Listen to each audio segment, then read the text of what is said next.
Tantor Audio presents One Night with a Billionaire by Vicki Thompson. Narrated by Arika Rapson. 1. I'm in Paris. Melanie Shaw stared at the facade of Notre Dame as the deep-throated bells counted down the hour.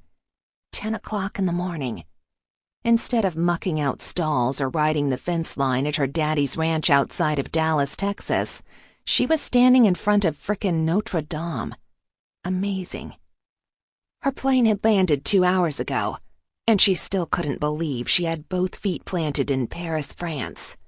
Only one thing could have made this moment better: if her friends Val and Astrid could be here with her. They'd become friends and sorority sisters in college, and 5 years after graduating, they were tighter than ever. A few months ago, all the planets had been aligned for this trip. They'd found a killer plane fare and had spontaneously booked it. Then Val had been unlucky enough to get caught in a mob scene when a fire had broken out during a concert. She'd suffered a broken arm and 2 broken ribs. Although those had healed, she avoided crowds and wouldn't be traveling anytime soon. Melanie had adjusted to the idea of having Val stay home. Astrid was a great traveling companion, and they'd still have fun, even without Val. Then, a couple of weeks ago, one of Astrid's clients developed a problem with a pregnant mare. With the mare's life on the line, Astrid had reluctantly canceled her trip, too. Melanie had almost given up once her friends had bailed. The hotel they'd booked was way too expensive for her to handle alone, so she'd canceled that reservation. But she'd held on to her airline ticket because she couldn't bear to think of not going. An online search had yielded a cheaper hotel, although it was also far from the main attractions. Her boyfriend Jeff had said she was crazy to consider traveling alone, but he wasn't about to go with her to some place where he didn't speak the language.